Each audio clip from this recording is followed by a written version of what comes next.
की नब्ज कहे जाने वाले स्ट्रेट ऑफ हॉर्मूज में इस वक्त लहरें नहीं चिंगारियां उठ रही है।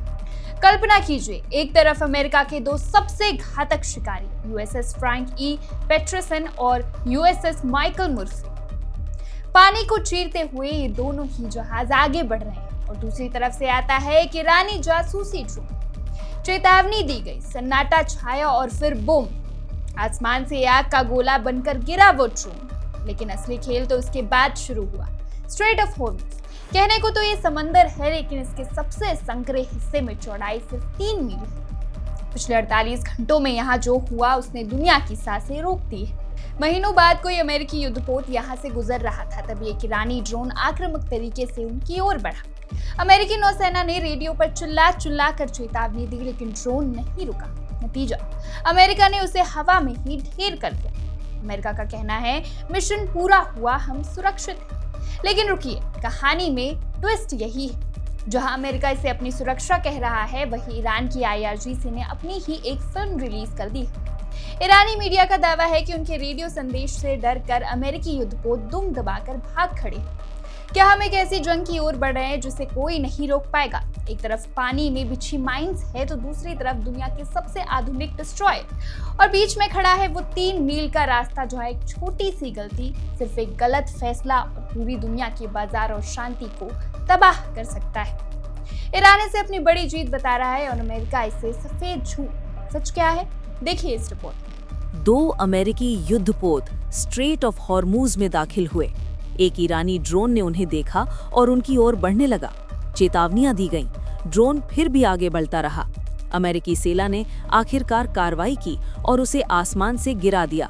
और ईरान ने दुनिया को बताया कि अमेरिकी पीछे हट गए। स्ट्रेट ऑफ हॉर्मूज, दुनिया के 20% तेल की सप्लाई यहीं से गुजरती है। अपने सबसे संकरे हिस्से में ये सिर्फ 3 मील चौड़ा है। इसे पहले भी माइन किया गया है, नाकाबंदी की गई है और यहाँ संघर्ष हुए हैं। और इस हफ्ते ये दुनिया का सबसे खतरनाक समुद्री इलाका बन चुका है। पिछले 48 घंटों में जो हुआ वो सिर्फ एक खबर नहीं है, ये इस बात का सीधा उदाहरण है कि ये संघर्ष कितनी तेजी से भड़क सकता है और दुनिया के सबसे अहम समुद्री रास्तों में से एक में गलती की कितनी कम गुंजाइश है। USS फ्रैंक ई पीटरसन और USS Michael Murphy, 2 guided missile destroyers, अमेरिकी नौसेना के सबसे ताकतवर युद्धपोतों में से कुछ। ये स्ट्रेट ऑफ हॉर्मूज से गुजरने के मिशन पर थे, जो सुनने में आसान लगता है लेकिन असल में बेहद जटिल था। ये महीनों में पहली बार था जब कोई अमेरिकी युद्धपोत इस जल डमरू मध्य से गुजरा।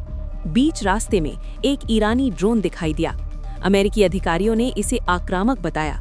जहाजों द्वारा बार बार दी गई चेतावनियों के बावजूद वो तेजी से करीब आता गया। चेतावनियां काम नहीं आईं, ड्रोन आगे बढ़ता रहा और फिर अमेरिका ने वही किया जो उसने पहले कहा था, उसने ड्रोन को मार गिराया। साफ कार्रवाई, किसी अमेरिकी सैनिक को चोट नहीं लगी, किसी जहाज को नुकसान नहीं हुआ। दोनों डिस्ट्रॉयर अपना मिशन पूरा करके अब अरेबियन गल्फ के अंदर तैनात हैं। अब कहानी यही दिलचस्प हो जाती है। इस्लामिक रेवोल्यूशनरी गार्ड कॉर्प ने तुरंत अपनी अलग कहानी पेश की। ईरानी सरकारी मीडिया ने दावा किया कि डिस्ट्रॉयर को रेडियो के जरिए चेतावनी दी गई और वे वापस मुड़ गए। उन्होंने इस मुठभेड़ का कथित वीडियो भी जारी किया और इसे अपनी कामयाबी बताया। लेकिन यूनाइटेड स्टेट्स सेंट्रल कमांड ने इस दावे को पूरी तरह खारिज कर दिया। 13 अप्रैल को डोनाल्ड ट्रंप ने औपचारिक रूप से पर्शियन गल्फ और गल्फ ऑफ ओमान में ईरानी बंदरगाहों पर पूरी नौसैनिक नाकाबंदी लागू करने का ऐलान किया। उन्होंने इसे ग्लोबल एनर्जी मार्केट को ब्लैकमेल से रोकने के लिए जरूरी बताया, लेकिन साथ ही एक सख्त चेतावनी भी दी। कोई भी ईरानी जहाज या फास्ट अटैक बोट अगर इस नाकाबंदी के करीब आती है तो उसे तुरंत खत्म कर दिया जाएगा। ये चेतावनी अब वास्तविक समय में परखी जा रही है।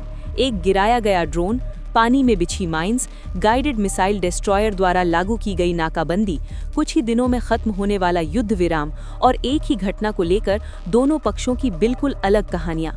स्ट्रेट ऑफ हॉर्मूज को हमेशा एक संभावित फ्लैश पॉइंट कहा जाता है, ऐसी जगह जहां एक छोटी सी गलती, एक गलत अनुमान ऐसी स्थिति पैदा कर सकता है जिसे कोई भी नियंत्रित नहीं कर पाएगा। Subscribe to One India and never miss an update. Download the One India app now.